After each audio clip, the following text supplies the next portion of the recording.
സംസ്ഥാനം നീങ്ങുന്നത് സമാനതകളില്ലാത്ത സാമ്പത്തിക പ്രതിസന്ധിയിലേക്ക്. സാമ്പത്തിക വർഷം അവസാനിക്കാൻ 4 മാസം മാത്രം ബാക്കി നിൽക്കെ കടപരിധിക്ക് മേൽ വീണ്ടും കടമെടുക്കാനൊരുങ്ങി സർക്കാർ. കഴിഞ്ഞ സാമ്പത്തിക വർഷം തദ്ദേശ സ്ഥാപനങ്ങളിൽ നിന്നും പിടിച്ച തുക പൂർണ്ണമായി നൽകാൻ ധനവകുപ്പിന് കഴിഞ്ഞിട്ടില്ല. ഈ മാസം പകുതിയോടുകൂടി ട്രഷറി ഓവർ ഡ്രാഫ്റ്റിലേക്ക് കടക്കും. പ്രജിത് മോഹനൻ ചേരുന്നു. പ്രജിത്ത്, കൂടുതൽ വിവരങ്ങൾ.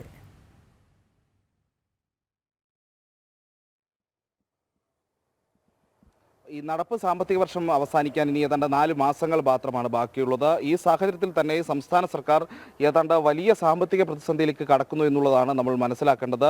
പ്രത്യേകിച്ച് അനുവദിച്ച കടപരിധിക്ക് പുറത്തെ ഏതാണ്ട് 6000 കോടിയിലധികം രൂപ സർക്കാർ ഇപ്പോൾ തന്നെ കടമെടുത്തിട്ടുണ്ട്. ഇതിന് പുറമെയാണ് വീണ്ടും സംസ്ഥാന സർക്കാർ കടമെടുക്കാൻ ഒരുങ്ങുന്നത്. അതും ഈ പറയുന്ന രീതിയിൽ സംസ്ഥാനത്തെ കൂടുതൽ സാമ്പത്തിക പ്രതിസന്ധിയിലേക്ക് തള്ളിവിടുമെന്നുള്ള കാര്യത്തിൽ തർക്കമില്ല. ഒപ്പം തന്നെ ഈ മാസാവസാനം ഡിസംബർ മാസം പകുതിയോടെ തന്നെ സംസ്ഥാനം ട്രഷറി ഓവർ ഡ്രാഫ്റ്റിലേക്ക് നീങ്ങുമെന്നുള്ളതും ഈ ഘട്ടത്തിൽ സൂചനകളായി പുറത്തു വരുന്നുണ്ട്. അങ്ങനെയെങ്കിൽ ക്രിസ്മസ് ചെലവുകൾക്കടക്കം പുറത്തുനിന്ന് പണം കണ്ടെത്തേണ്ട ഒരു അവസ്ഥയിലേക്ക് സർക്കാർ പോകും. അതും വലിയ സാമ്പത്തികാഘാതം സംസ്ഥാന സർക്കാരിന് സൃഷ്ടിക്കുമെന്നുള്ള കാര്യത്തിൽ തർക്കമില്ല. ഒപ്പം തന്നെ ശമ്പളം നൽകുന്നതിന്, ക്ഷേമ പെൻഷനുകളടക്കം വിതരണം ചെയ്യുന്നതിന് എന്നിവയ്ക്കെല്ലാം സർക്കാർ പണം കണ്ടെത്തേണ്ടിയിരിക്കുന്നു. ഇപ്പോൾ ക്ഷേമ പെൻഷനുകളുടെ കാര്യം വരികയാണെങ്കിൽ ഒരു 4500 കോടി രൂപയോളം അതിന് മാത്രമായി കണ്ടെത്തേണ്ട സാഹചര്യം ഉണ്ടാകും. അങ്ങനെ കൂടുതൽ പണം കണ്ടെത്തേണ്ട സാഹചര്യമുണ്ട് സംസ്ഥാന സർക്കാരിന്. അപ്പോഴും ഈ കടമെടുക്കാനുള്ള പരിധിയിൽ നേരത്തെ തന്നെ കൂടുതൽ കടമെടുത്ത സാഹചര്യത്തിൽ അതിനുള്ള പരിധി കുറഞ്ഞുകൊണ്ടേയിരിക്കുന്നു. വലിയ തുക അവശേഷിക്കാത്തൊരു സാഹചര്യം ഉണ്ടാക്കുന്നു. അങ്ങനെയെങ്കിൽ ഇപ്പോൾ 1-2 മാസം കഴിയുന്നതോടുകൂടി സംസ്ഥാന സർക്കാരിന് പൂർണ്ണമായും കടമെടുപ്പ് പരിധി ഇല്ലാതാകുന്ന സാഹചര്യം ഉണ്ടാകും. അതോടെ സംസ്ഥാനം വലിയ സാമ്പത്തിക പ്രതിസന്ധിയിലേക്ക് പോകും. ഈ അടുത്ത സാമ്പത്തിക വർഷത്തെ ബാധിക്കുമെന്നതിനാൽ ഈ കിഫ്ബി പെൻഷൻ ഫണ്ട് പോലെയുള്ള സംവിധാനങ്ങൾ വഴിയുള്ള കടമെടുപ്പ് അത് സാധിക്കാത്ത സാഹചര്യം ഉണ്ടാകും. നേരത്തെ ഓണക്കാല ചെലവുകൾക്കൊക്കെ ഏതാണ്ട് 4100 കോടി രൂപ കേന്ദ്രം വീണ്ടും സംസ്ഥാനത്തിന് കടമെടുക്കാൻ അനുവാദം നൽകിയിരുന്നു. പക്ഷേ അതും കോടിയോളം വരും.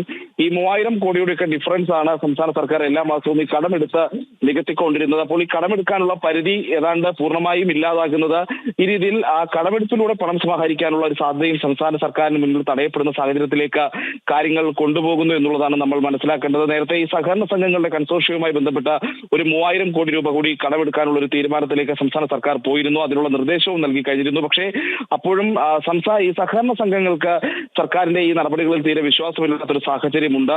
അതുകൊണ്ട് തന്നെ പൂർണ്ണമായി സഹകരിക്കാൻ അവർ തയ്യാറാകില്ല എന്നുള്ളൊരു ആശങ്കയും ബാക്കി നിൽക്കുന്നു. അങ്ങനെയാണെങ്കിൽ സംസ്ഥാനം ഏതാണ്ട് പൂർണ്ണമായ സാമ്പത്തിക പ്രതിസന്ധിയിലേക്ക്, ഭരണസ്തംഭനത്തിലേക്കൊക്കെ നീങ്ങാനുള്ള സാധ്യത നിലനിൽക്കുന്നുണ്ടോ? നേരത്തെയും ഈ സാമ്പത്തിക പ്രതിസന്ധി മുൻകൂട്ടി പ്രവചിച്ചതാണ്. പക്ഷേ അപ്പോഴും ചെലവ് ചുരുക്കൽ, ദൂർത്ത് നിയന്ത്രണം തുടങ്ങിയിട്ടുള്ള കാര്യങ്ങളൊക്കെയായിരുന്നു സർക്കാർ പറഞ്ഞിരുന്നത്. ഈ ചെലവ് ചുരുക്കൽ നടപടികൾ പേരിന് മാത്രമായതും ദൂർത്ത് തുടർന്നതുമെല്ലാം സംസ്ഥാനത്തിന്റെ ഈ സാമ്പത്തിക സ്ഥിതി വളരെ സ്ഫോടനാത്മകമായ ഒരു സാഹചര്യത്തിലേക്ക് കൊണ്ടെത്തിച്ചിട്ടുണ്ട് എന്നുള്ളതാണ് യാഥാർത്ഥ്യം. രോഹിണി.